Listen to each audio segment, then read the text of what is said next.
Guys, nagkagulo ang Senado ng nilusob ni VP Sara Duterte. Panoorin, pakinggan po natin ang kanyang mga mensahe o speech na tanong ng mga media at kung bakit siya napasugod bigla sa Senado at nagkagulo-gulo yung mga tao at media.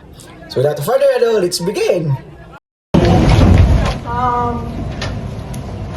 Just who said it, just one sentence, and then no questions.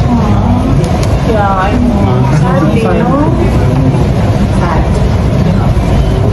Siya ang may kasalanan. Sabi niya ng question. Ma'am, overrule niyo. Ma'am, over. Ma'am, confirm lang namin sa pagbisita niyo kay Senator. Yes. So, my statement is,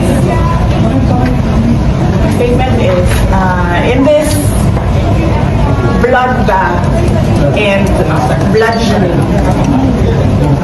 I will be blooded but unbound. Maraming salamat. Ma'am, Pwede kayo attend today. ma'am, basta kayo ma'am. Pwede. Anong comment nyo na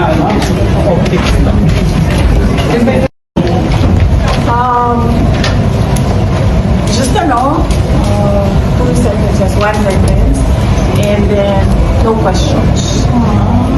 Yeah, I know. Sadly, sad. Siya ang may kasalanan. Sabi niya ng question. Ma'am, overrule niyo. Ma'am, over. Ma'am, confirm lang namin sa pagbisita niyo kay Senator. Yes. So, my statement is,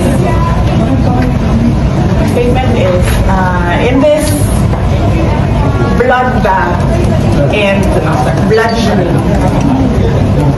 I will be blooded but unbound. Maraming salamat. Ma'am, Pwede kayo attend today. ma'am, basta kayo ma'am. Pwede. Anong comment nyo na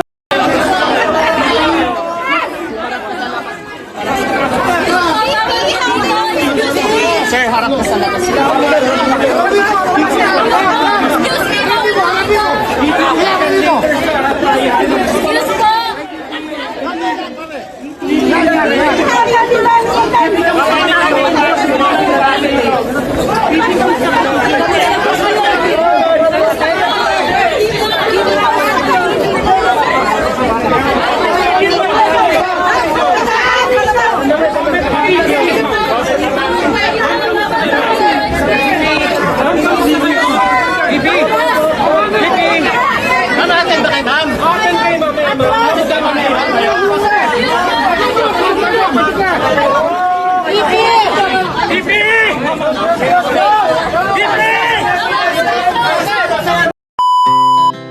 Our hearts beat to the city streets.